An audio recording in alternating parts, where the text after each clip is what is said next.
we'll be recording this event as well. If you can all name yourself, it'll be much easier for us to kind of identify and interact more personally. And we have a very important discussion ahead today. And also next Saturday, we're going to do another talk on Physician Suicide Awareness Day related talk. That is as important, if not more important, because unless the caregivers are healthy and well, they cannot provide adequate care to their patients, right? That's our calling. And so we need to take care of ourselves as well before we can offer care to other people. So we'll be stressing on that next Saturday, and I'll share you some information at the end of the talk today on that. We are finalizing the speakers or a panel for discussion on that important topic. And so we'll wait another few minutes for the hour 11 o'clock to start. And if you're able to send messages to your friends to join, that'll be also be nice. And we want this important information shared widely and deeply across the spectrum of providers to help our patients. Adding on to Ravi, we have lost a few friends. One of the pulmonologists jumped in the river. We have seen several suicides in the community among the doctors. Yeah. So it's been devastating to hear. Correct. Very good people, but nobody knew about it, unfortunately. Yeah, I know we have, especially during the COVID time, the physicians had taken toll on their mental health. And we have Laura Breen from New York, who passed away from suicide. And know there is some emergency room physicians have started a movement on suicide prevention for physicians as well. So it's called Physician Suicide Awareness Day. And they're providing a lot of resources. Actually, even the Congress has passed the legislation or a commemoration of that day. And there is World Suicide Prevention Day, September 10th. This has been around for a few years. The WHO and World Suicide Prevention Day organization, ISPD, International Society for Prevention of Suicide, started these activities.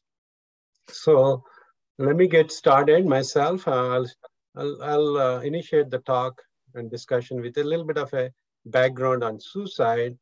And then next part will be Dr. Aparna Upala from Huntsville, Alabama will talk about especially the depression and mental health issues in children and adolescents, because they're a big group of victims of suicide themselves. So let me share my screen. I hope you all can hear me very clearly.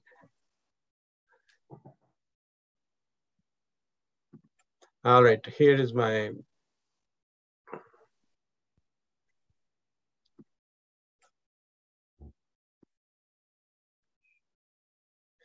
All right, I am Dr. Ravi Kohli. I'm a psychiatrist in Pittsburgh for past 30 years. And I also happen to be the president of AAPI currently. And so during this year of my term, I want to focus on mental health in general and also physicians' mental health and wellness, as well as addressing the stigma related to mental health, how it affects the care and how it affects the barriers to seek help, especially in our culture and in our societies. So World Suicide Prevention Day, September 10th, was promulgated a few years back. And this has been commemorated across the globe to kind of educate communities as well as providers about the phenomenon of suicide that's taking a huge toll on people's lives and families' lives. Too many people across the USA face the suicidal and mental health and substance abuse crisis alone. And nationally, about every 11 minutes, one person commits suicide. And across the globe, every 40 seconds, every 42nd, one person commits suicide. About million people or close to million people die of suicide every year across the globe. And especially in the age group of 10 to 14 and 25 to 34. Actually, in the age group of 10 to 44, the second leading cause of death. And it's the top 10 leading cause of death across all age groups as well. And in the past year, from April 2020 to 21, there were 100,000 overdose deaths in this country alone. So these are staggering and startling numbers and statistics. We need to make these numbers part of the history and not an ongoing, continuing toll on families as well.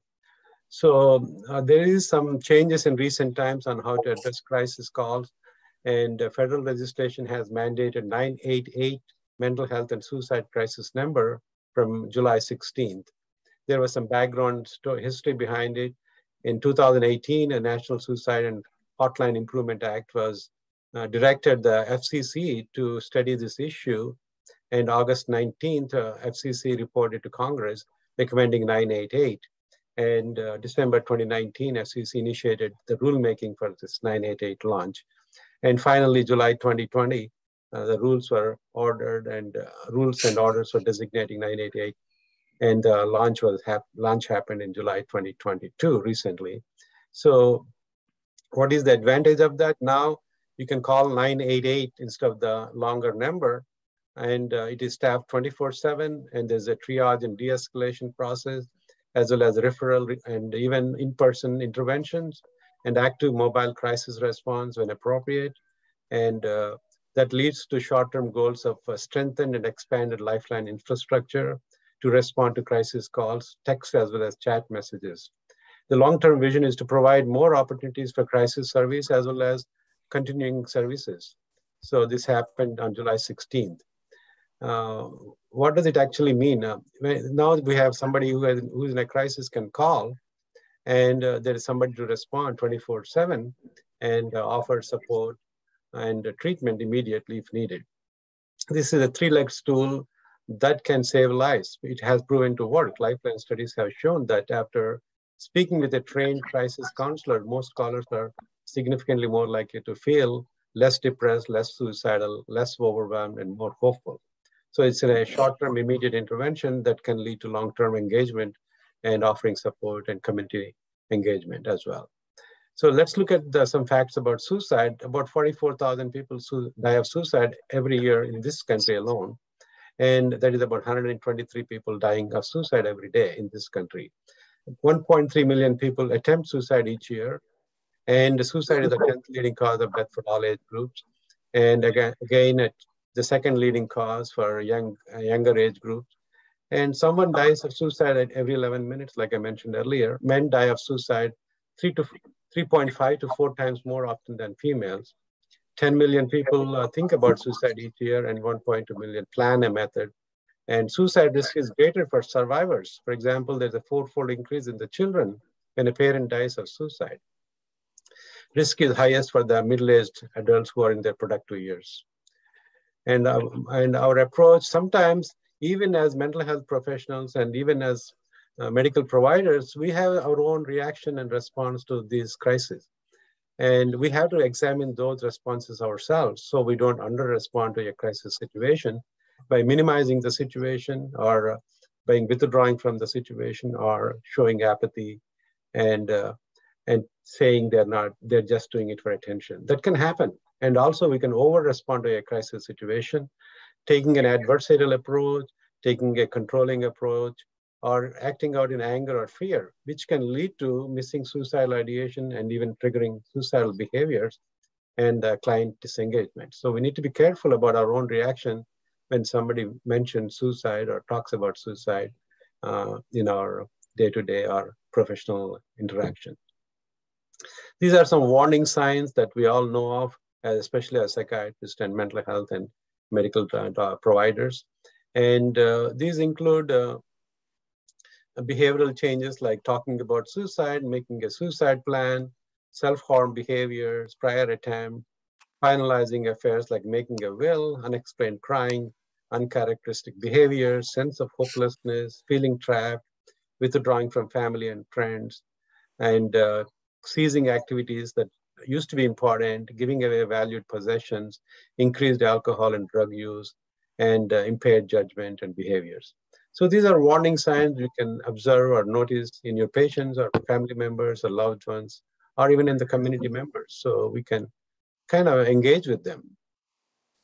And these are the demographic risk factors: male, widowed, divorced, single white person is very high risk compared to other groups. Psychosocial factors including lack of social support, unemployment, drop in socioeconomic status, firearm access, family history, abuse and trauma history, recent discharge from a psychiatric facility, feeling like a burden and contagion effect. And psychiatric diagnosis also increase your risk for suicide as well, obviously. And physical illness like chronic pain and debilitating illness can also be a risk factor. And other factors including psychological factors, hopelessness, psychic pain, psychological turmoil, decreases self-esteem, fragile narcissism, behaviorally being impulsive, aggressive, anxiety, panic attacks, agitation, intoxication, prior attempts all make you at risk for suicide. Cognitively, all or nothing thinking, irrational thinking, constriction in your thinking also can lead to risk of suicide. Of course, childhood trauma is another big factor affecting risky behaviors. And beyond that, other risk population include working age group adults, 25 to 44. It's the second leading cause I mentioned earlier. American Indian and Alaska Natives are high risk for suicide. Survivors of suicide, as I mentioned, 4 times more likely to die of suicide. Males compared to females, even though females make more attempts, because males tend to use more lethal weapons and lethal attempts like gunshot, firearms. African American children, especially under age 12, are more likely to die suicide by white children. Suicide is the leading cause I mentioned. Other risk population include if you're in a jail or prison, either at a high risk group, suffering from chronic pain and illness, family history of substance abuse, mental illness, suicide as well. And special consideration for military veterans, LGBT community, people who are being bullied in school, schizophrenia, personality disorders, intellectual disability, TBI, substance use disorder. And in the lifespan, youth, young, like I mentioned, 15 to 34 to 44, and older adults are at higher risk. And these are the conditions that also put you at higher risk for suicide compared to general population. Prior suicide attempts, it's 27% likely, higher risk. Bipolar disorder, 15% lifetime risk. Major depression, 14% risk. Mixed drug abuse, 14.7. Dysthymia, 8.6. OCD, 8.2. Panic disorder, 7.2. Schizophrenia, 6.0. Alcohol use disorder, 4.2. General population is only 0.7 lifetime risk compared to these psychiatric disorder groups. So from an individual point of view, these are the risk factors we talked about a little bit: gender, illness, chronic physical illness, immobility, substance abuse, low self-esteem, lack of purpose, meaning, coping skills, guilt and shame, feeling like a burden. From a social level, abuse and violence, social isolation, family disputes, separation, bereavement, significant losses, peer rejection, imprisonment, poor communication skills, family history put you at risk. And from a contextual and life environment point of view, risk factors include lethal weapons, access to them, unemployment, economic insecurity, financial stress, living in a violent neighborhood, poverty, school failure, social and cultural discrimination, homelessness, exposure to environmental stressors, lack of social support services, and geographical isolation. And what are the protective factors? For individual, it's if you're a female, you're less likely to die of suicide. And if you're in good mental health, then compared to psychiatrically disordered, you're more protected. If you're in good physical health, you have more protection. Absence of substance abuse, and positive sense of self, sense of control of our life circumstances, sense of meaning and purpose in life, good coping skill, positive outlook for life. These are protective factors for individuals. From a social point of view, physical and emotional security, family harmony, supportive caring family, supportive social relationships, sense of determination, no family history of suicide are a protective factor from a social perspective. And a life environment perspective, safe and secure living environment, financial security, employment, safe and affordable housing. These are basic needs of life. They're met, they're more likely. It doesn't mean that rich and powerful and celebrities don't commit suicide. We see that phenomenon also. That's more due to their individual risk factors as well as some social risk factors. And coming to formulation, these are the predictors, immediate predictor. Nobody can predict long-term suicide risk, but immediate predictor, there are some things that guide our decision making. For example, there's a low risk, moderate risk, high risk based on what kind of method they're thinking about contemplating, what are the means they have available, what is the time and place they have chosen, lethality of the attempt, preparation, what kind of preparation, what kind of prior attempt they have, what kind of life trauma they have been through. That kind of put them at a high risk if they meet all these unfortunate factors in their life. So we can triage them based on this. So this is a similar thing. Basically, we formulated and lethality, and especially in war, as I mentioned earlier, the age group, youth age group, is very highly at-risk group, and we're going to talk more in depth about it in the next part of the presentation. And there are warning signs in youth. There are some questions being raised. We'll address those later on, if you don't mind. And so warning signs in youth include being preoccupied with death and in conversations, including messagings, writings, and drawings, making suicidal statements, giving away belongings, withdrawing from friends and family, having aggressive and hostile behaviors, neglecting personal appearance, running away from home, taking behaviors such as reckless driving, sexual promiscuity, and all that.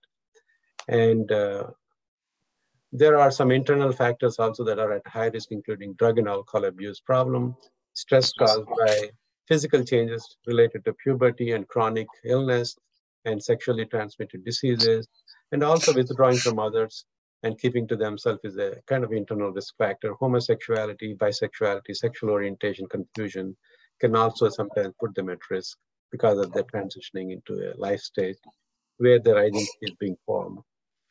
External risk factors including possession of weapons, pills, other means of lethality, legal and discipline problems, witnessing suicide by another family member, trouble at school, failing grades, disruptive behaviors, frequent absences, loss of a parent or a close family member through death or divorce, also be a trigger.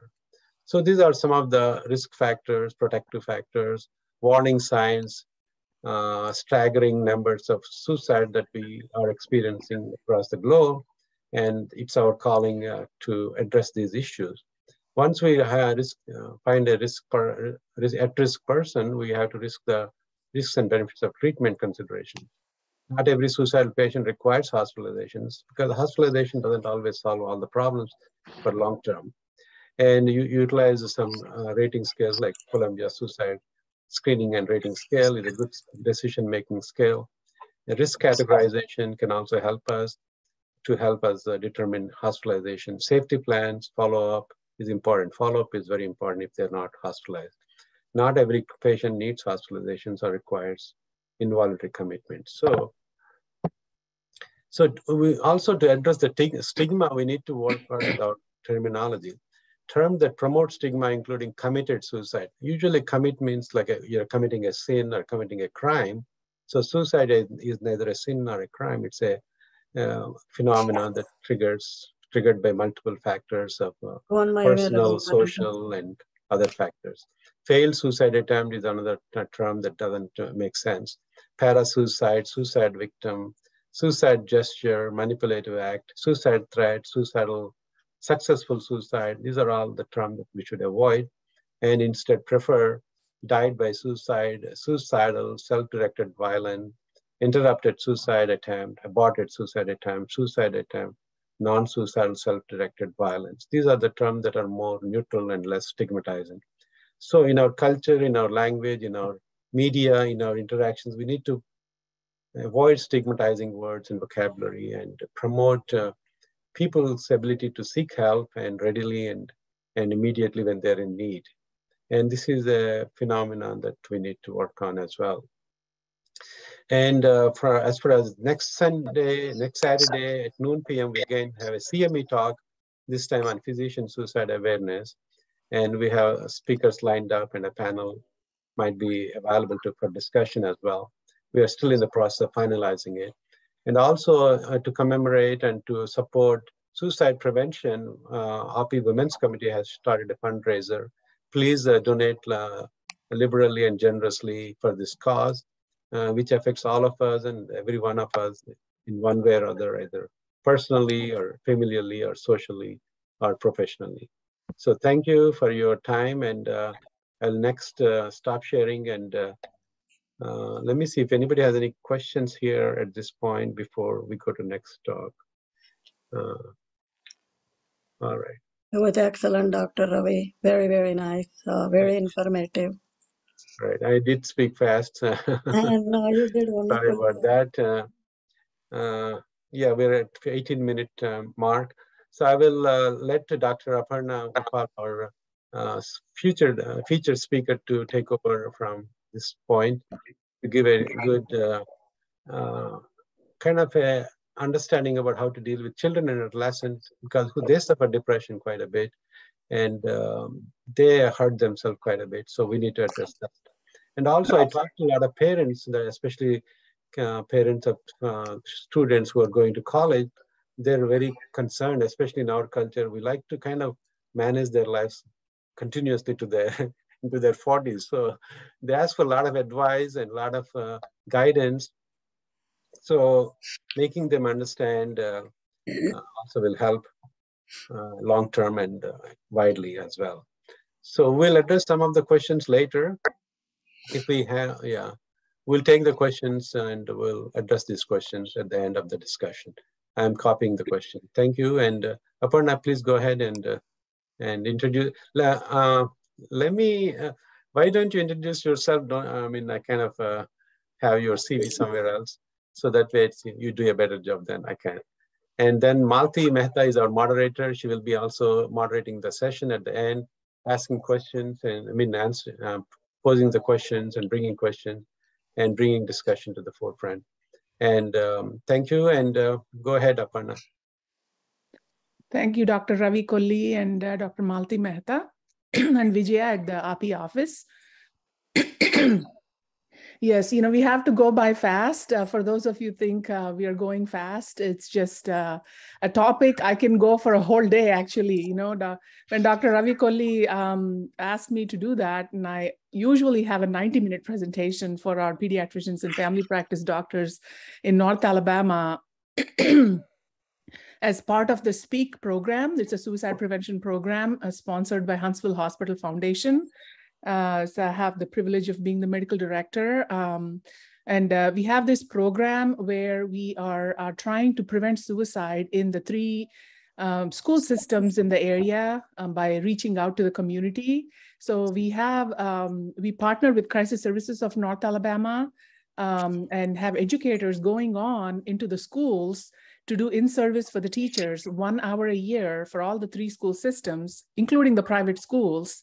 And then we have 4-hour health class for all the 7th graders and all the 10th graders. So we hit them once in middle school and once in high school to learn about depression, to learn about suicide prevention, if they themselves need help, or if they have a friend who is showing signs of.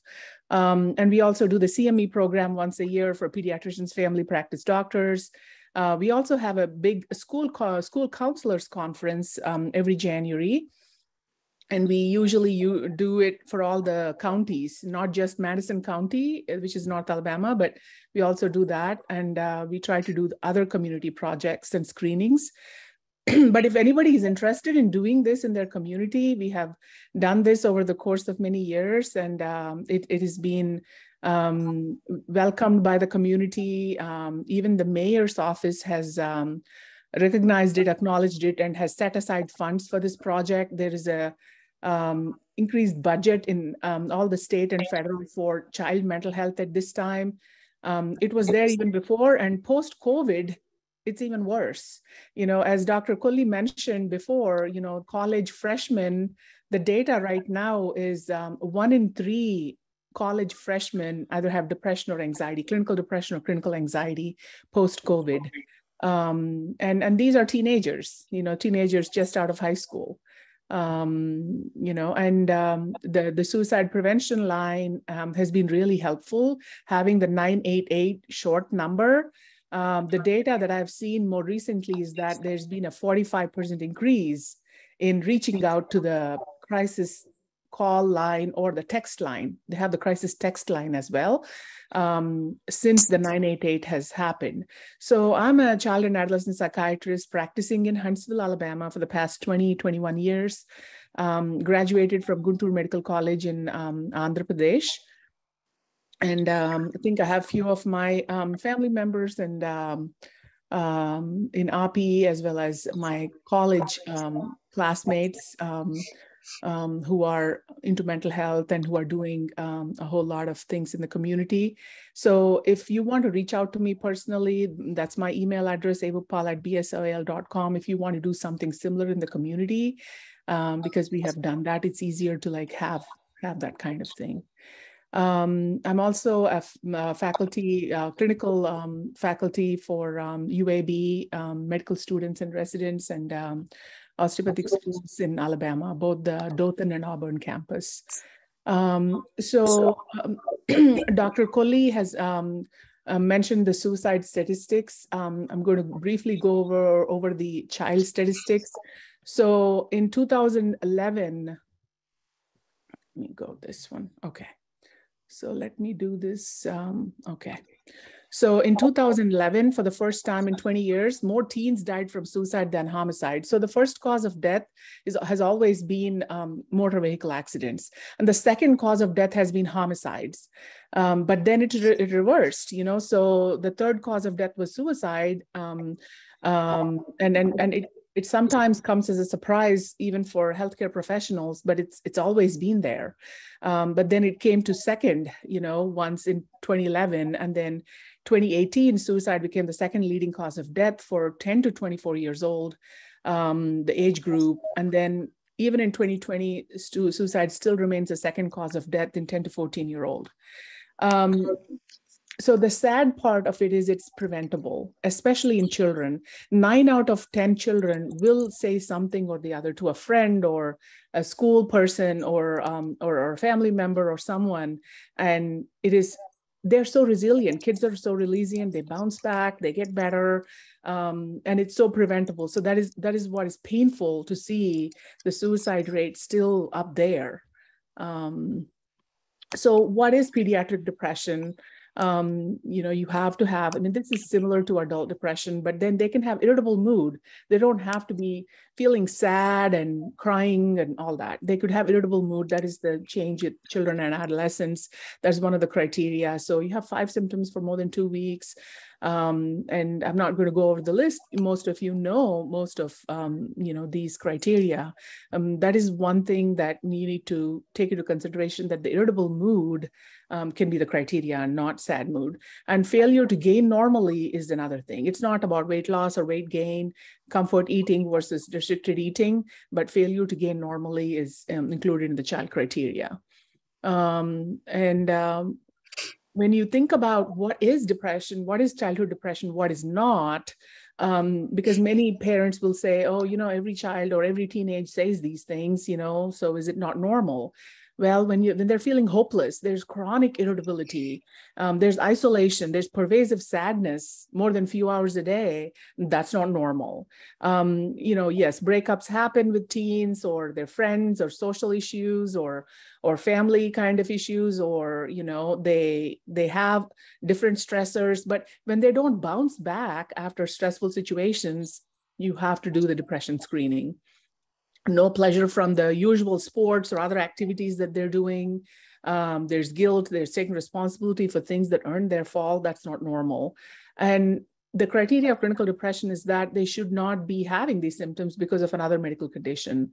If they're fatigued and tired because of anemia or, or sleep disorder or thyroid dysfunction or chronic pain or other stuff. It's not, but you need to look at those things. And these days, sometimes I'm seeing fatigue due to low vitamin D also, but sleep disorders are way up there. And then substance abuse for sure. So prognosis, and this is the important slide, I think, that 90% of pediatric depression remits within 3 years of onset. So they recover faster. They recover faster compared to adults. We are a team with the parents. So compliance, can be assured compared to young adults who are 20, 25 or, 30 years old. They could be non-compliant and engaging in repeated substance abuse or other stuff. But with children, there's more of a teamwork, between the school, the home, and the physicians, the mental health providers. So I'm going to go to the next one. So what causes depression? You all understand the serotonergic and noradrenergic dysregulation. I do use this PET scan image of Mayo of the depressed and non-depressed for my primary care physician talk, as well as parents, because it is sometimes hard for people to see it as any other medical condition. And having this image really speaks a lot, So when you are depressed versus when you're not depressed, how things are lighting up and the metabolism and everything, So there is a definite biological abnormality when you think about what other things. But we don't do these fancy scans because insurance doesn't pay for them. And it is very expensive, especially when you can diagnose them by clinical criteria. Inherited genetic, yes, when you see early onset depression, as we're talking about pre-puberty, there's the children of parents with depression are at higher risk, maternal negativity associated with higher risk. There's some risk. How much risk is uncertain? We're not sure. But increased risk of onset of depression before age 13 in the children of parents who had onset less than age 20. What else increases the risk? I think Dr. Kohli mentioned most of the adult factors, but I would say with children, ADHD increases the risk 3 to 4 times. Dyslexia increases the risk. Negative cognitive styles. So you could see the same siblings in the same family have the same circumstances, but their cognitive style is different. They have low self-esteem or powerlessness over situations, high self-criticism, cognitive distortions. They just lack the problem-solving skills. They're not able to be resilient. And substance abuse, prescription misuse is there, traumatic events, including divorce, death, exposure to suicide, bullying, history of abuse and neglect.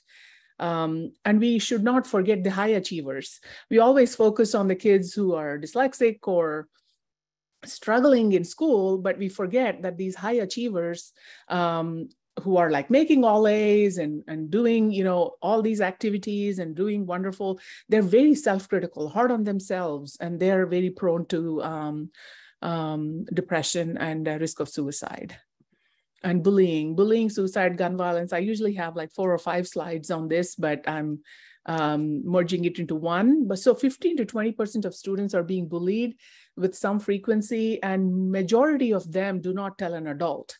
And there's a big US Secret Services study on targeted school violence and gun violence. And they found that 2/3 of these school shooters were victims of bullying and that 2/3 were suicidal. And I'm in Alabama, where we have a lot of gun violence, unfortunately.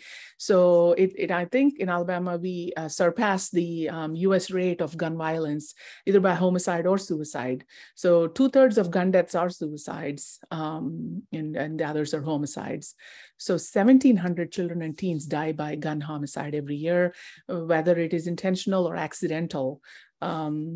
So everytownresearch.org is a very good resource. They do all that. Sometimes it is very depressing to see that, the statistics over there. The important message for this is only 35% of parents with child at risk of self-harm properly store their firearms.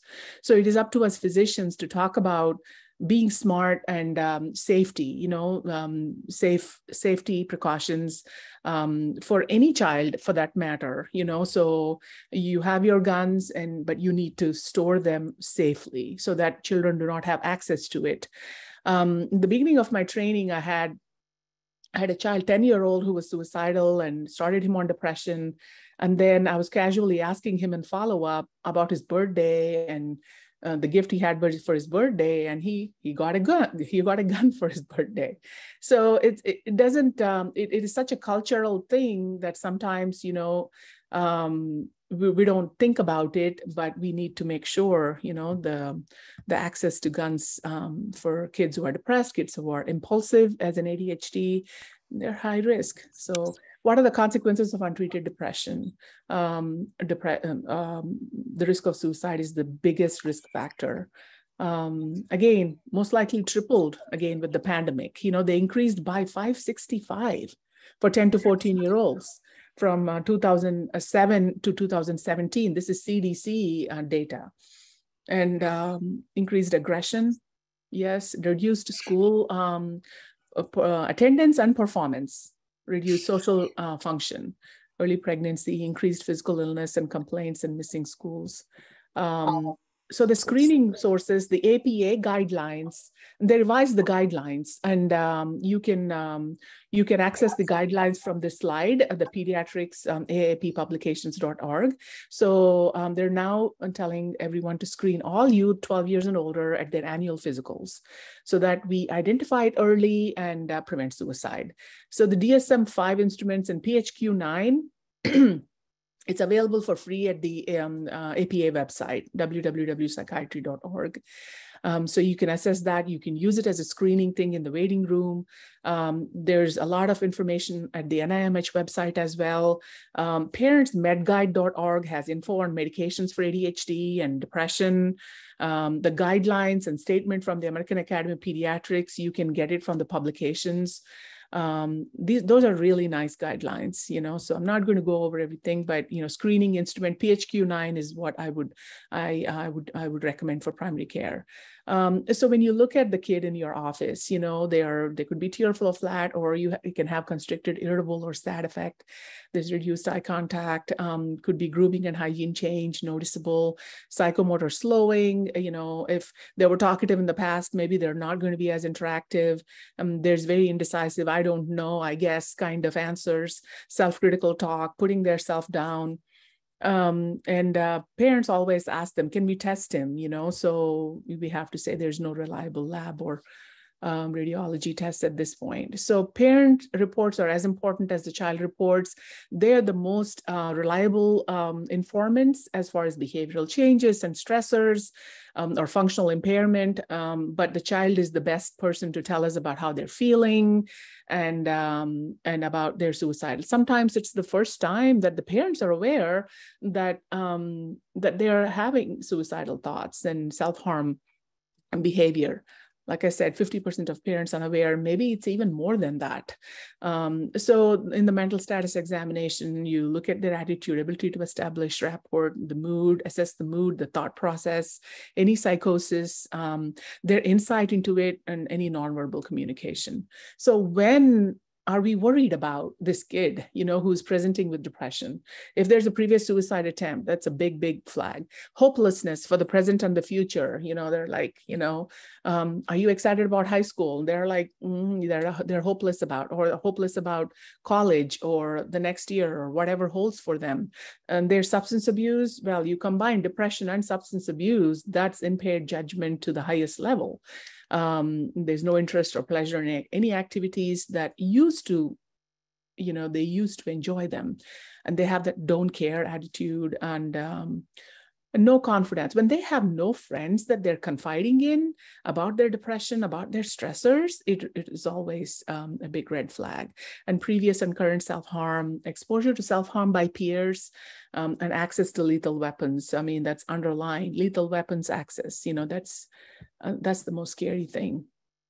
So warning signs of suicide, I think Dr. Ravi Kohli mentioned this, but saying goodbye, you know, these days, it's not about giving belongings or as much, but social media posts. So posts about death and dying, looking to access means, you know, so I don't know if you all heard about the 13 Reasons Why, the series where this teen dies by suicide. And then, you know, she writes about 13 reasons why. So many teenagers have binge watched that series, and after that series screen, you know, there was a lot of looking into looking at the internet for access, how to die by suicide, how to kill yourself or how to self-harm. There's a lot of research on that saying, the internet searches were a whole lot more than average. So increased substance abuse.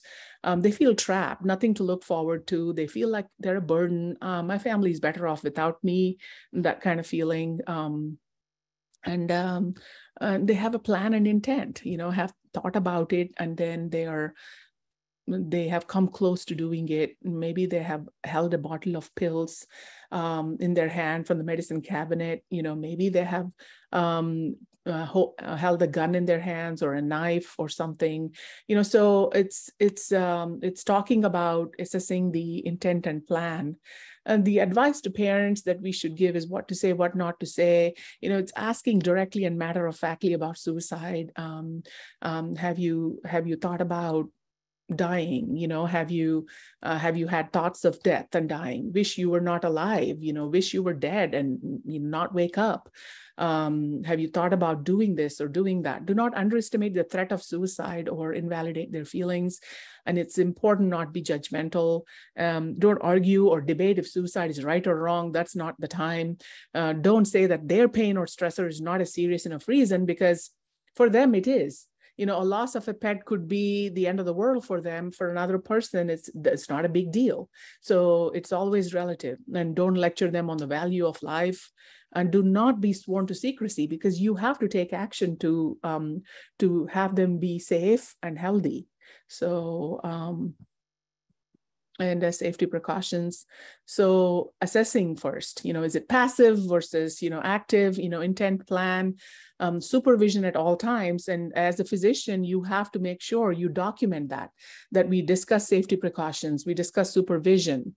And what are safety precautions? If there's self-harm behavior, search and confiscate sharp objects in their room, their bathroom, lock and store firearms and ammunition separately, lock medicine cabinet, lock the alcohol cabinet, monitor use of media closely, because social media happens and they have their friends and they're talking to their friends, it triggers. There's a lot of triggers, and we could talk about it for half an hour on social media and teens. But follow up, make sure they follow up in weekly therapy and assess them if in crisis. Send them for an evaluation, pediatrics ER if you think there's intent, plan. The safety contracts is not a preferred method anymore at this point. The criteria for inpatient admission, this is when they're actual or imminent danger to him or herself. They have plan, they have an intent, and safety is a concern. And they may need medication adjustment, and they require the period of stabilization. And they have failed to improve in less restrictive settings. For the most part, you send them to the ER. That is the criteria. So the differential diagnosis, grief is a big differential, because 1 in 20 children experience death of one biological parent. In children, you have separation anxiety, phobia, somatic complaints, regressive behaviors, aggression, death-related play. In adolescents, they may be more sad and withdrawn, and they could have sleep and appetite changes, amotivation. So grief is intense sorrow caused by someone's death. It comes in waves for 6 to 12 months. But you have to realize the difference between grief and clinical depression is there's no loss of self-esteem or worthlessness. There's no anhedonia. So they're focused on the loss. They're insecure about the deceased. There's preoccupation of the death. There's intense yearning to be with the deceased, and there's regrets related to the deceased. And so that is a differential, good differential.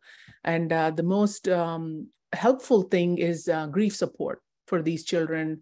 Look for resources in your community. We have Caring House in Huntsville, which is a nonprofit, again, funded by Huntsville Hospital Foundation. And they have grief support groups for all ages, children, adults.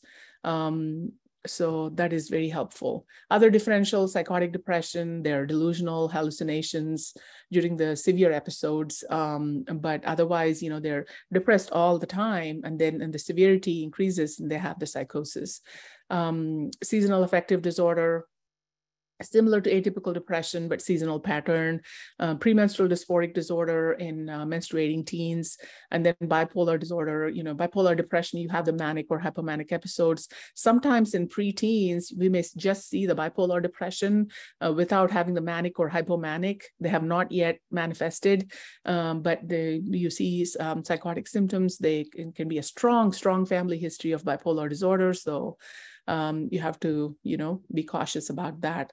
DMDD is a new diagnosed disruptive mood dysregulation disorder. So there's severe recurrent verbal or behavioral temper outbursts, averaging more than 3 times a week. It's predominant irritable and angry mood between episodes, and there's higher risk of later depression or bipolar and anxiety disorders. Adjustment disorders after a stressor, and they don't meet all the clinical criteria for major depressive disorder. You have to also not forget about medication-induced depression.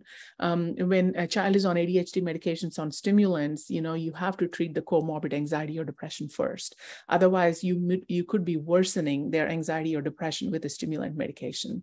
Antihypertensives, benzos, opioids, Accutane, steroids, chemo, proton pump inhibitors, H2 antagonists, antibiotics.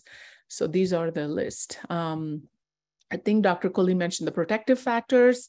For children, it's the parent connectedness, the connection to other non-parental adults. It could be a teacher or a coach or a youth pastor, school safety, academic achievement, that they are feeling like, they have that accomplishment to them, closeness and caring friends, So the other thing I always try to emphasize in every visit with a new patient or follow-up is good sleep hygiene, identifying the challenges, the screens, the caffeine, the structure. So 58% of children are not getting enough sleep.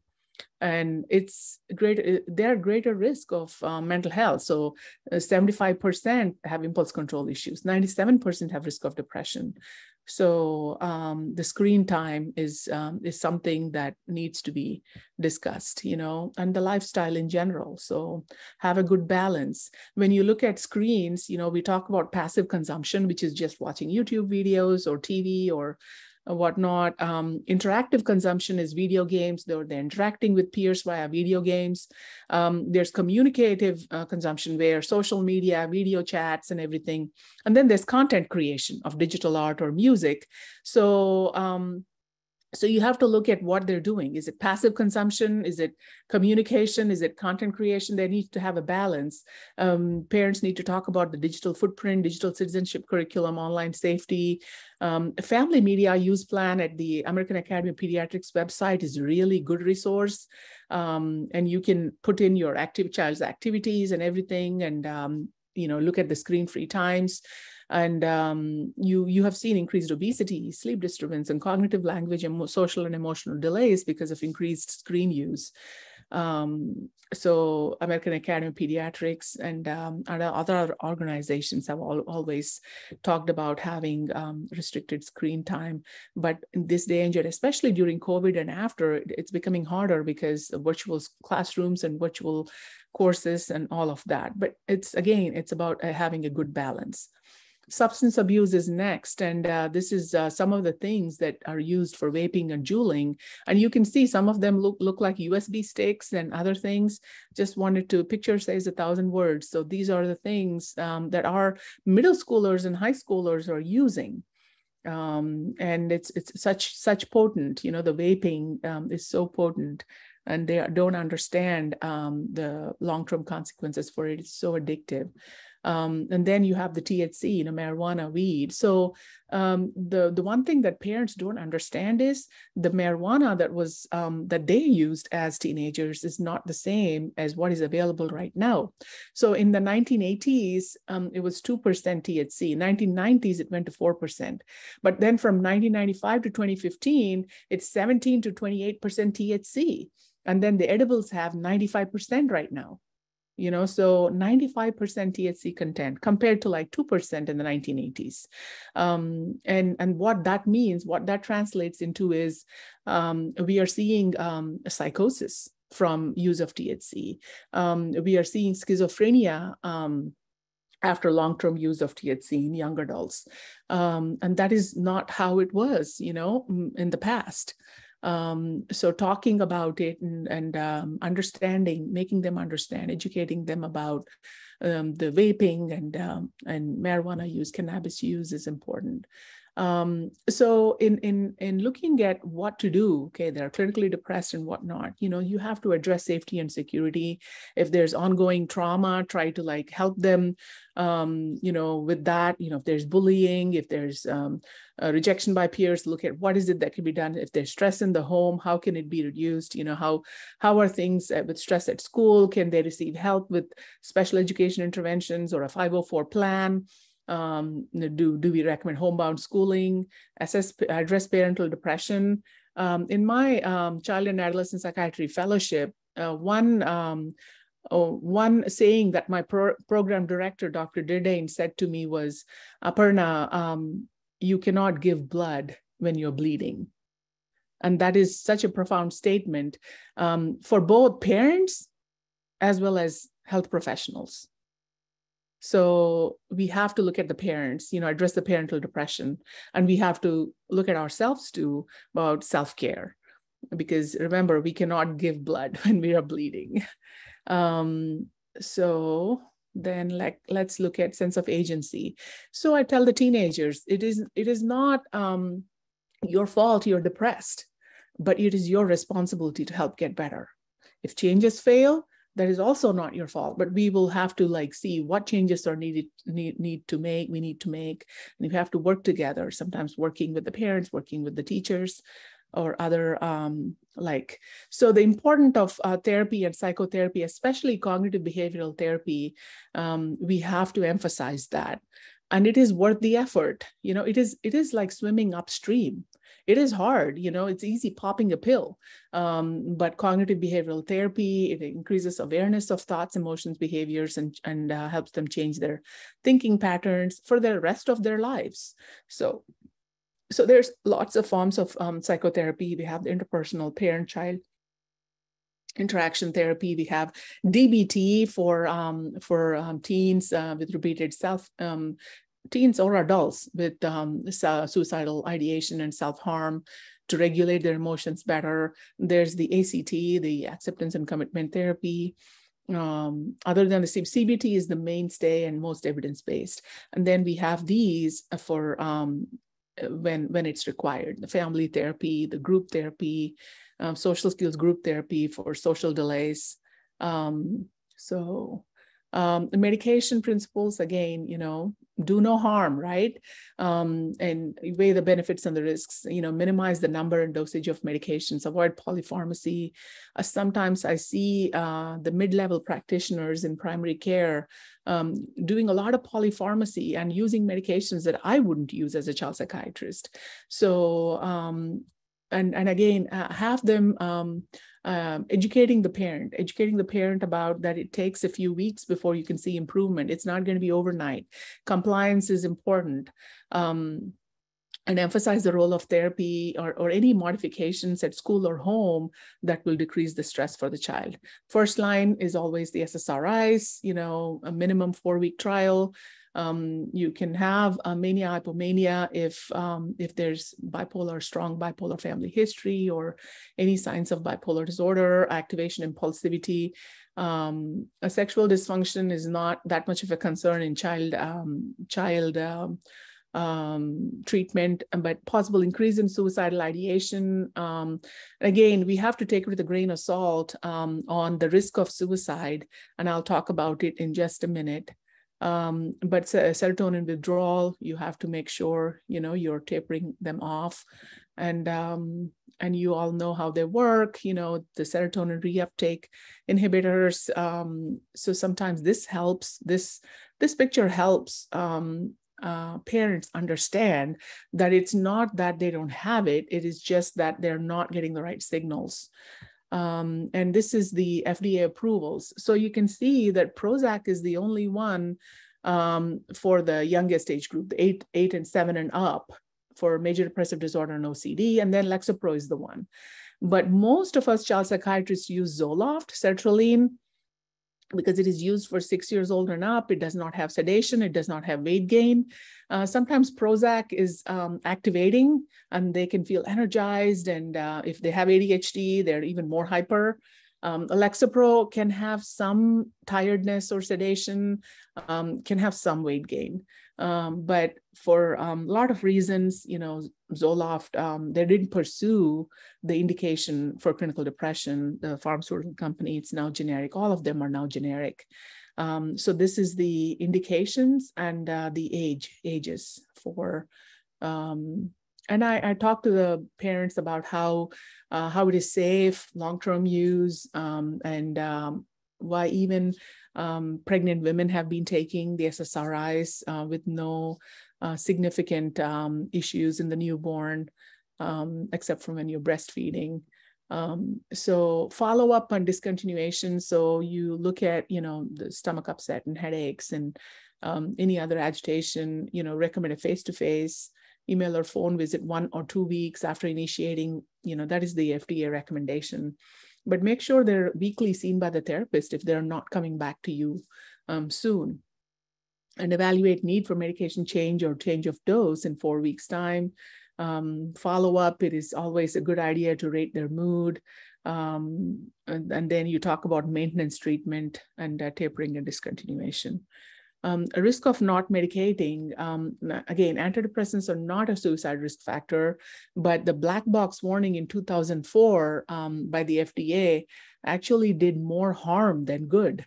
So when you look at the studies that were based on the FDA black box warning, 3 to 4% of children who were taking antidepressants, SSRIs, antidepressants, had more suicidal ideation after they started taking it, and 1 to 2% of children taking placebo had the suicidal ideation. So 3 to 4% for medication and 1 to 2% for placebo.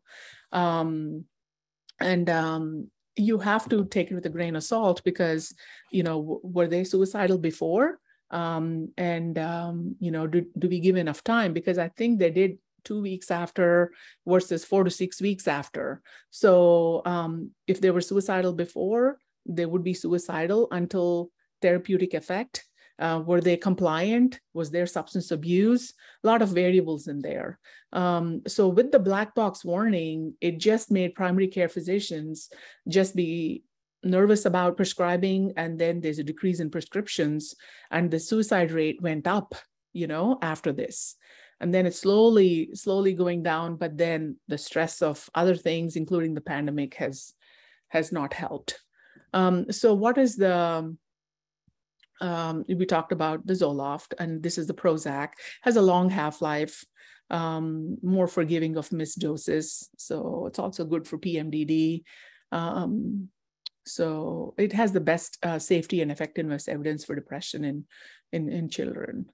A second line alternative SSRI, Zoloft, Lexapro, and Celexa. So you can see that Paxil and Celexa are not FDA approved for children, and there's sedation and weight gain for them. Serotonin syndrome, especially the differentiating factor, myoclonus, increased reflexes, and other things, and you have to titrate slowly so they don't have too much of that.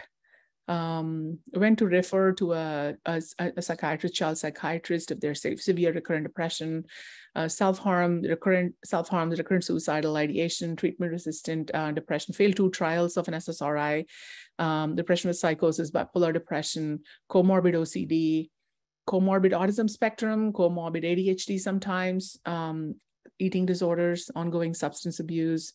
There are a lot of virtual therapy platforms. In every community, I'm seeing that most of the counseling centers are being overburdened, and there's a long wait time to get into counseling and therapy, especially for children. So you can look at BetterHelp, Regain, Talkspace. I think BetterHelp and Talkspace are the top virtual platforms for mental health, for therapy. This is a resource that you can refer to for therapy. There's a lot of apps for mental health. Calm, I Breathe breathing app for mindfulness, headspace, meditation, mood mission, Dare app for anxiety, and resources for parents. I usually give them the resource of Common Sense Media. It has so much information. commonsensemedia.org. It has age appropriate, and it talks about age appropriate content, advice for parents on social media and technology. I mentioned the Family Media Plan, American Academy of Pediatrics, screenagersmovie.com. It has a lot of information as well. The American Academy of Child and Adolescent Psychiatry, acap.org. It has a lot of information on all sorts of disorders in children and adolescents, medications, any topic pertaining to children. There is a Fact for Family guide in there. Okay, so I think that is one thing I want to mention about. I mentioned about the high achievers, and most Asian children are high achievers.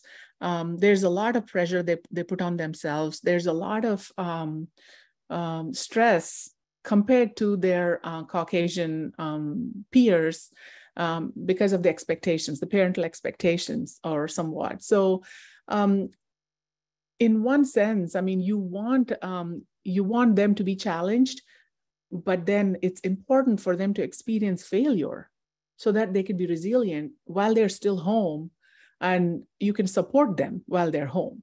I think that probably would be the best advice I would give, so that you're supporting them, you're talking about mental health, because there's many parents in the Indian community that shy away from talking about mental health. It's a taboo subject, and I have heard kids say, I also run the Bal Vihar in Huntsville. I have heard kids tell me that,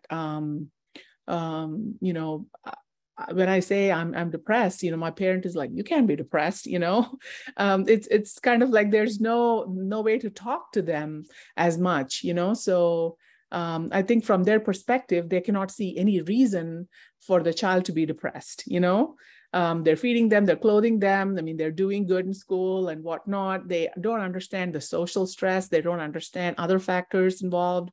Maybe career choices or other things. So it's about talking to the kids. It's supporting them. It's okay to fail and supporting them, So if there's any questions, I would love to take any questions. Let me go ahead and stop sharing. All right. Thank you, Aparna, for that comprehensive presentation on child and adolescent depression and the various ways that we can help families and the community kind of address this issue. There are a lot of questions. Let me, Maltiji. Hello, Aparna ji, you did a wonderful job. Very, very informative. And Dr. Ravi, you also did very fantastic job.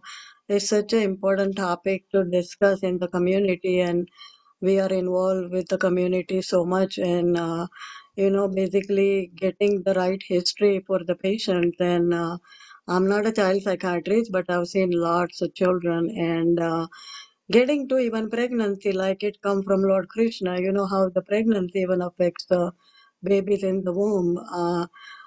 Depressed mother, drug addict mother, that really carries a lot of weight on the children. So getting to the nitty-gritty of the childhood history, where they were born, the mother addictive, parents addictive, family history to birth history to childhood history.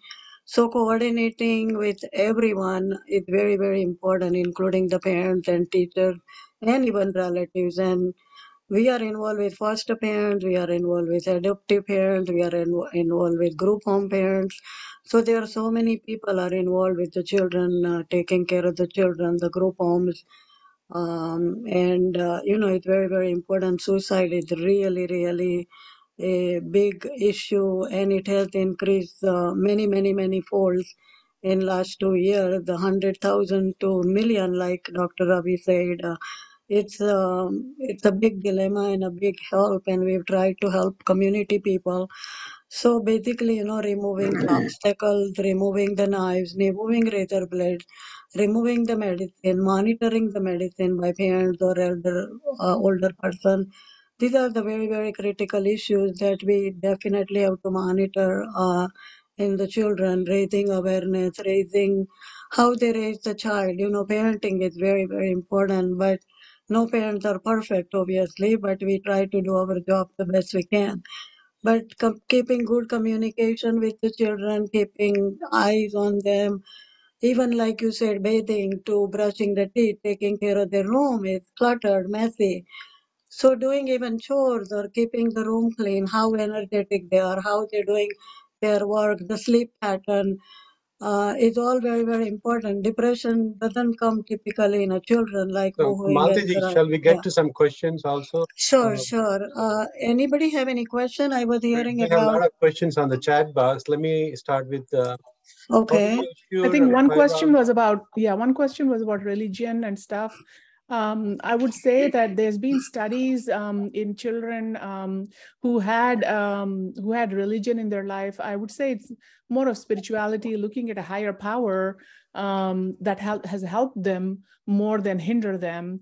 But I'm an advocate for spirituality more than religion, and use of mindfulness. There's so much research on mindfulness and meditation, mindfulness, more so.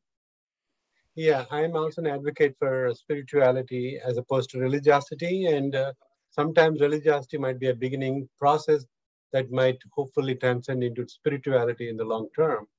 And actually, NHS, National Health System in England, has focused on spirituality because attendance in a spiritual setting seems to improve physical and mental health. There are studies and evidence-based data on that. So spirituality is now being addressed as an important part and parcel of taking care of the patient as a spiritual, holistic person.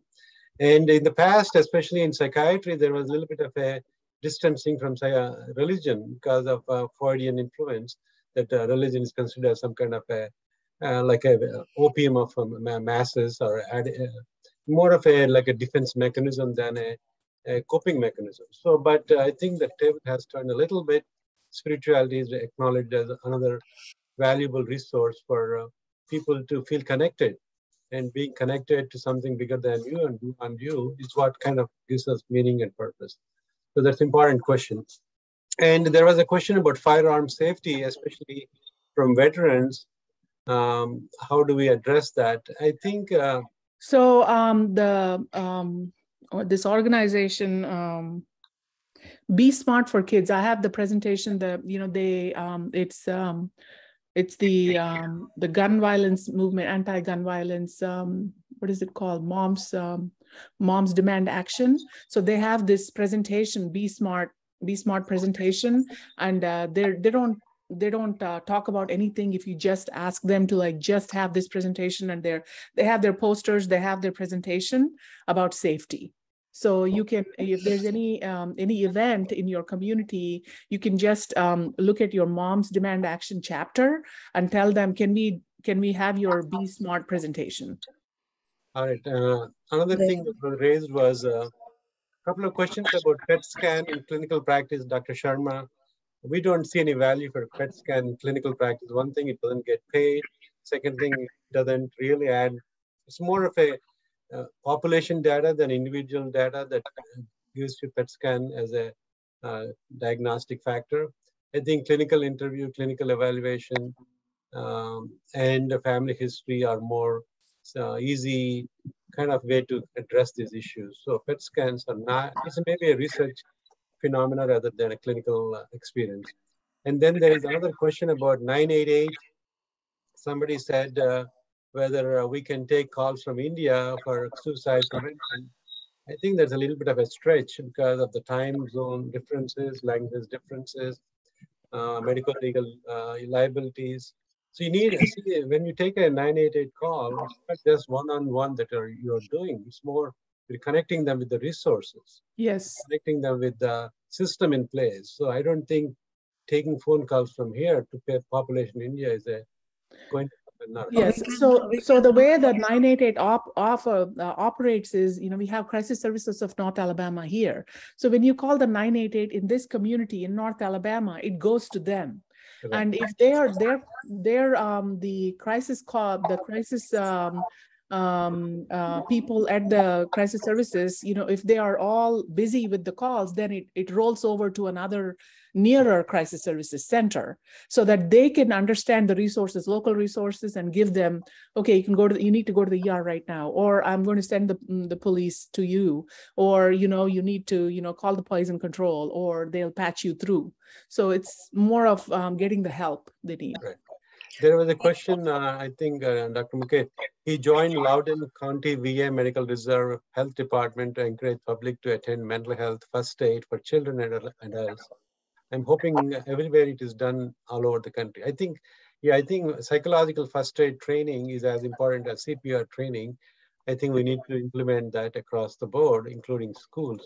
Any comments on that, Aparna? Yes, the mental health first aid, we partner with nonprofits in the area so that we have we have counselors helping the meager number of school counselors that are there in the public schools. So we have the Nova Center in Huntsville. It's the mental health center for North Alabama. And then we have the Enrichment Center, which is a nonprofit. So we have these places, where they send their counselors to the schools to help the school counselor, because they're one school counselor for like more than 300 or 500 kids, and they just cannot serve. So we are trying to collaborate with like-minded organizations to improve the mental health of the children in the community. Good. So another point that was raised was Japan has Ministry of Loneliness. Is there any consideration by other countries? I think UK also has a similar ministry, and having resources available for, especially for elderly and disabled and people who have problem with mobility. Loneliness can be a big phenomenon. Loneliness is deadly. We had talked about it. And current Surgeon General, Dr. Mr. Marty has written books about it. So there is some awareness of the loneliness, and hopefully we will have it in our own country with some progressive thinking. And there were some questions about sleep changes and school hours. Do you want to address that? How the teenage sleep patterns are disturbed from change of timings and everything, how we can... Yes, and the delayed sleep phase is important. Average, I talk about, 8.5 hours of sleep. The most important thing, I think most teenagers, and once I say that, I'm not their favorite doctor anymore, is 1 hour before bedtime, no screens. So I tell them you can read a book, put your reading for your whatever academic or other reading till the end of the day, the 1 hour before bedtime. You can listen to music, you can talk to your friends on the phone, but don't look at the screens. And the two things that help them understand is, one is, hey, the melatonin is being broken down even more. You're not helping, fall into sleep and go into deep sleep, and then you're suppressing the delta brain waves when you're looking at a screen. So when you give that kind of explanation, usually they're okay. And then they're like, okay, we'll try it for 2 weeks. And I tell them, just try it for 2 weeks, and it helps them. There is another important question about stigma, especially in our culture. We see, not just us, a lot of people see mental health or mental illness as a weakness or a character defect or as some kind of failure or a failing. So how do we address stigma? I think it's a multi-model part, like everything from the media, from our own way of thinking and talking about it, how we treat people with mental illness, what terms we use to describe their illness, what language, what vocabulary in our vernaculars, how we even treat our mental health providers as some kind of a second-class doctor. So these are all the factors we need to address in the stigma aspect of people feeling ashamed of their weakness. I think somebody mentioned the word, it's okay to be not okay. We all have physical problems. Everybody has blood pressure, diabetes, asthma, skin disease, or whatever disease they have. They're not ashamed of it. They actually take some pride in getting help for those conditions and think they're doing a great job preventively. So I think we need to raise the culture and awareness that taking care of your mental health is as important, if not more important. Because without mental health, there is no real health. Because of course, the adherence and outcomes are very poor in physical illness aspect of recovery if there's no good mental health. Mental health affects your behaviors, your resilience, your recovery. So we need to focus on mental health. Somebody asked a question about what percentage of antidepressants are prescribed by primary care, almost like 70 to 80%. More by primary care. Lack of resources, yeah. 50% of the counties in this country do not have a psychiatrist. And so there's a staggering vacuum here, even in this developed country. So we need to change the culture of people being aware of mental health is important as physical health. And so let me go through the questions again. Again, a lot of questions about religiosity, spirituality, meditation. If you want to address that, Aparna, while I go through questions. Yeah, sure. So again, the spirituality more. So if we think, we have control over everything, then it's when we have a failure as from a teen's perspective, it's very hard. So that kind of helps. And then, having mindfulness, having that moment in your day when you're mindful and there's some introspection, there's some contemplation, it really helps, So I try to incorporate that in the Bal Vihar children, more spiritual than religion. But it usually, scientific articles, I think the Scientific American has a very good article. I can share it with you. Or let me see. You can put the link if you find it on the chart. Yeah. So and, if you Google Scientific American, I think Mind of the Meditator is the article in Scientific American. So give it that, and then it has the brain pictures of when you're trying to focus on the breathing, and then your mind wanders, and then what is lighting up when your mind wanders, and when you're pulling your mind back to the breath, what is the picture, and you're trying to focus attention on stuff. So it talks about even making new neurons, new brain cells, and brain growth, so it's I think it was a Buddhist monk that they did all these studies on, and they had a host of other people, but looking at certain types of meditation, compassion meditation, and other stuff. But it's a very well-written article, and I usually give that article to the kids first before I talk about meditation. That really helps them, because these kids these days, I mean, we need to understand the why they need to do it, and explain to them why it's important before we say do this, because they're not going to listen to say you do this, it's good for you. No, you have to explain much more than that. There was a question on self-harm. If self-harm, like cutting, is the child's means of relieving their distress, what happens when you remove? So there's so much data on dopamine release and dopamine it's like release and all of that. It's like alcohol, right? People use alcohol to cope. You cannot get abstinence without detoxification. So, but go ahead, Aparna. Yeah.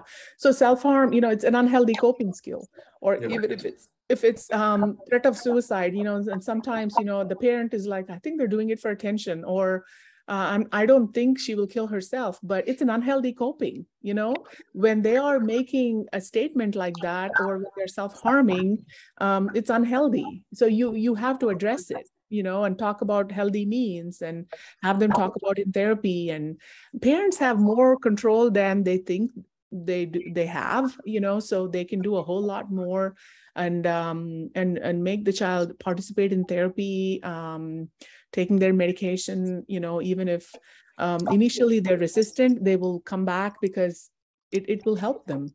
And they see that, so sometimes there is resistance. Sometimes these days, though, I see most of the teenagers coming to their parents and saying, I think I need to see someone. So I don't know if this is because of the Speak in schools and our program and more awareness and all of that, but there's more self-referrals now from teenagers. So there was some question by Dr. again, how do you build the cat? How do we tell the adult relative that they need help, and how to bring them to therapy, particularly in a community that has exaggerated sense of stigma? Again, we need to be able to listen. A lot of times we jump in with answers. Sometimes they just need to be listened to. When people talk to us about their problem, they're not asking for solution. They're asking for somebody to just listen to them. So giving a lending hand and a ear is very important. Once they think you're able to understand them or respectfully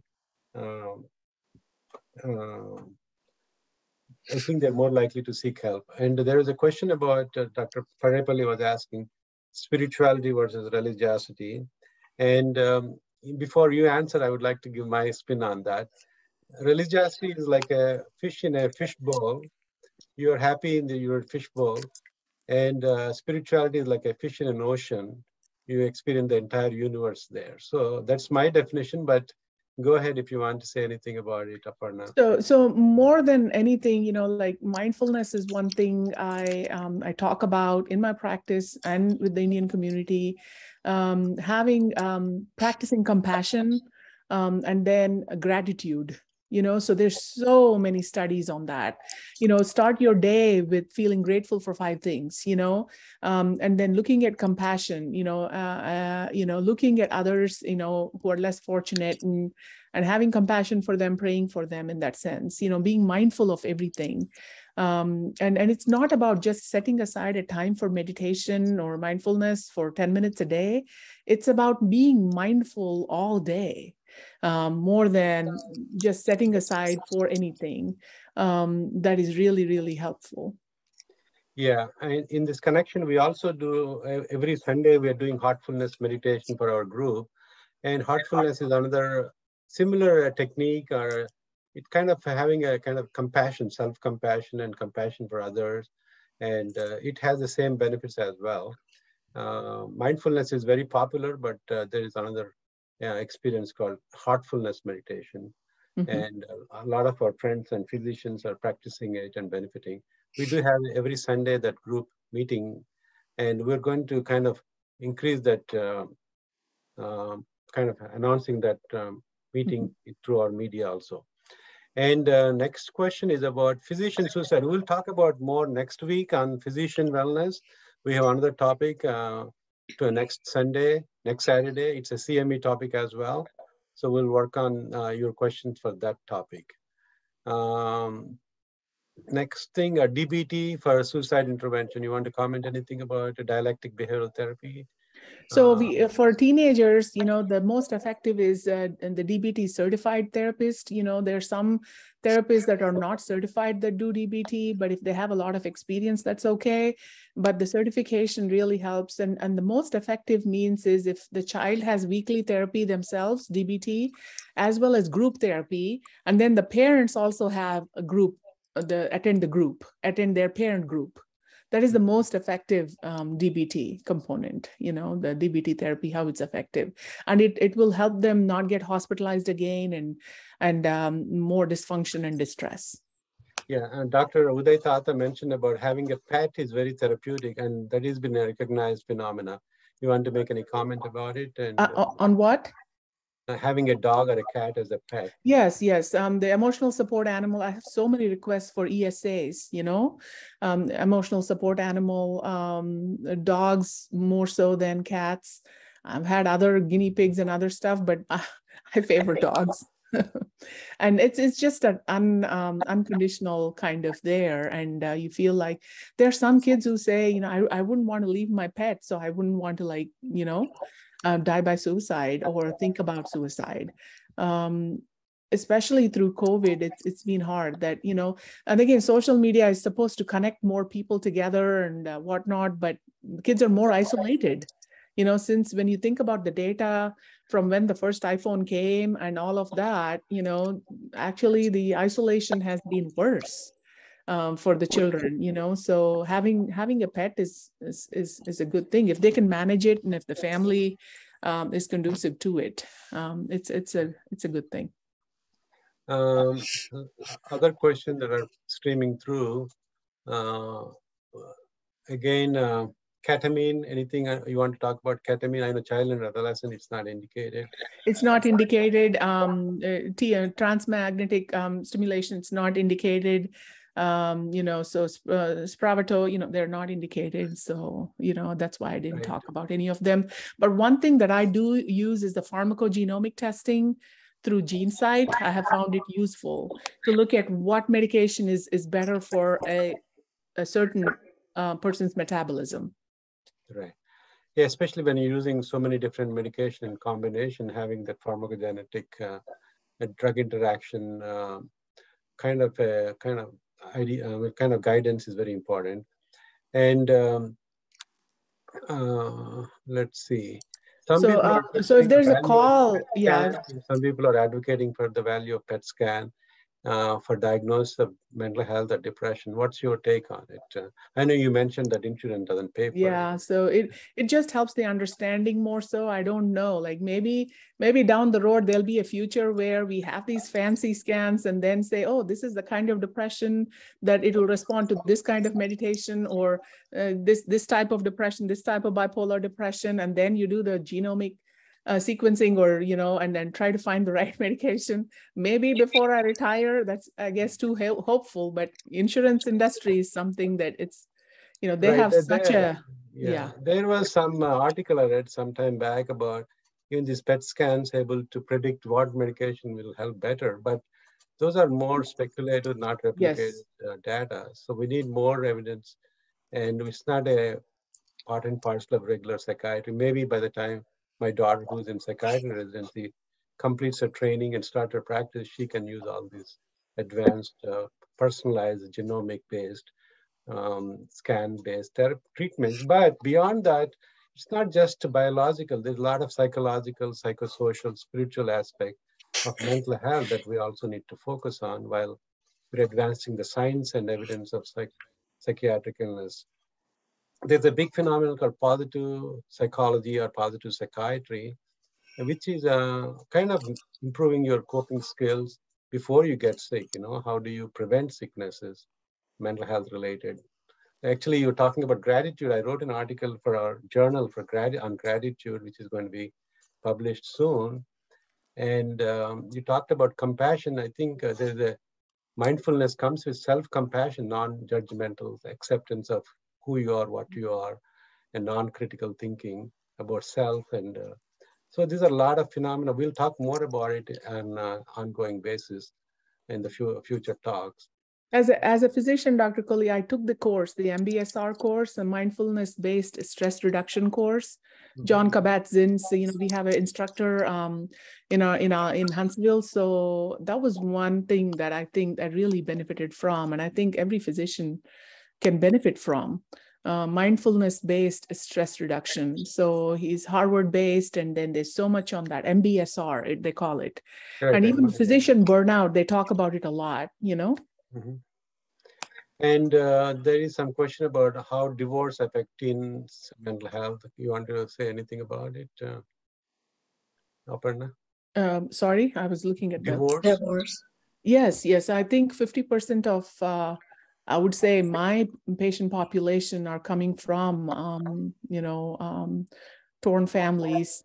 There's a lot of, I would say, a good proportion, the parents are talking to each other, communicating and looking at the best interest, but there's a lot of kids caught in the middle. They're just caught in the middle, and you just have to tell the parent, this is what is happening. This is they're contributing to the distress of the child, and you have to advocate for the child. And communicate with the therapist, so that you're working together as a team to help the child. It's unfortunate that the parents are so bitter at each other that, they are so resentful with each other that they're keeping the kids in the middle. Right. Let me see if scanning for any more new questions. There was a question on acute suicidal ideation. Yeah, go ahead. Sorry, there was a question on acute suicidal ideation on the phone. So if they're calling and they have such a strong intent and plan, and they have a gun by their side, I mean, you have to probably tell the police to go. Right. If they are not willing to go to the emergency room, or you have to call a family member or someone that they have emergency contact and get them to the emergency room, because you cannot, you can, again, the crisis services, the 988 line, that is what they do. That is what they do. So, refer to them, or, and have them call, in between, if there is stress, ongoing stress, and they need that support, use the community resources. Right. So another thing I emphasize these days, especially the screen time, there's a comment about it. We used to spend 9 hours on different screens. Now it has gone up to even 13 hours during this COVID. And we are disconnected from nature, the big outside nature. And there are studies showing that kind of contact with nature is very therapeutic, both for physical as well as emotional well-being. And actually it counteracts the harmful effects of loneliness if you're in touch with nature, being outside, watching, looking at the greenery and blue water or blue skies is very therapeutic. And so I recommend my patients to kind of do some gardening or yard work just for going walks, especially along with their pets. So you're getting a lot of benefits in one shot. Raviji, I have another psychiatrist, my husband, Praful Mehta. He wants to comment. Yeah, go ahead. Excellent presentation. I think it was a very wonderful, such a huge topic covered in a very short time. It will take 1 week of full seminar to address to this issue. Couple of things that I thought that came to my mind. The intervention at the school. Since the schools have been opening up all around the country, kids are going to be spending a lot more time during Monday to Friday at school. At my program, what we have is psychologists and people, social workers go to the school. They attend to school. They're available to the school principal's office for any distressed child, any red light, anything which is concerning. They refer to the counselors, and they're connected to the mental health centers that where I work. So we have more than 100 schools in the Charlotte Mecklenburg area, and all the schools have a so-called professional counselor and assessor to find the early detection of depression and the risk of suicide. And they are connected to the local mental health center and the private program that we have. And the intervention that is done at the school also is very, very important. Many times, the school are the first people to recognize the early signs of suicide, even any time before. Peer are the people they communicate more often than the parents or anybody else. They sometimes the peers will talk to the teacher will talk to the principal. So any intervention, any services at the school, because they spend a lot of time at school and connected to the school activities, intervention and the detection at school is extremely important, plus everything else you do.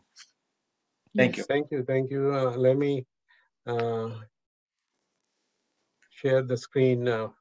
So next week we have talk about physician suicide. So please attend. I think it's going to be even more interesting because we are the statistics in this talk. So 300 to 400 physicians are committing suicide every year, and we need to address that front on. So please attend that meeting next week, and you're going to get a lot of messages about it, communications about it. And another thing is we have the Women's Committee is doing a fundraiser, and please donate. I'll put a link for that also in the chat box. Let me get that. So please support mental health, mental well-being, and physician well-being. So I will put that link on the chat box. So anybody has Dr. Ravi Chandrasekhar Ravi, he wanted to question about PET scans. So I'm not sure whether we have options to do that now. But anyway, so thank you again for members for attending, and Dr. Malti Mehta and Prafulji for moderating the session, and Aparna taking time from your busy life and at a short notice coming over to present important information regarding child and adolescent mental health. And also my good friend, Dr. Tarak Vasavada, for referring you from Huntsville. He's in Egypt. He could not join us. And I'm looking forward to seeing you. He would be good to have on for the physician suicide. He's our local Live Well Foundation, physician burnout, physician suicide, prevention. Right. He's really good with that. Yeah, Tarak is my big resource. He's my big brother in Napi. And I think he still might be in Egypt, but hopefully he'll be back next Saturday. So we're looking forward to having all of you next week as well. And also tell your friends who missed it. It will be recorded and it will be available.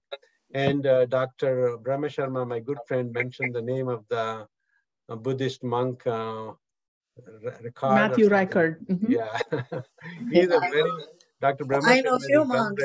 We've been to Buddha temple. Mental health. We know few Buddha temples. Yes, So yeah, anybody needs the Buddha help, We have Buddha temple too. A lot of Yes, all kinds of meditation are beneficial. You know, I have my uncle, you know, he attends Vipassana meditation retreats. You know, I have friends who are in heartfulness meditation. You know, they're, again, everything is whatever appeals to you. And, but it's, I think the mindfulness is appealing more to the kids, easy to practice more, you know, so. Yeah, mindfulness has a little bit less religious aspect to it as well, and it's kind of a more westernized way of Buddhism. Yes, yes, and it stems from Vipassana. You know, think about Vipassana. You know, it stems from Buddhist, you know, kind of origin, and then Buddhist comes from, you know, the Sanatana Dharma. You know, so so the Eastern aspect of spirituality. Thank you again, and even Jainism have a lot of things. So you know, every religion have different ways to accommodate the relaxation. So yeah, definitely. Thank you again, and we'll see you all guys. next Thank week. you, And, both of you. Thank you, Raviji, Aparnaji. Thank you very much. Yeah, please spread the information about next week's topic as well. And I'll be joining that one too. Looking forward to seeing you all. Thank you. Yes. Thank you. Okay, bye.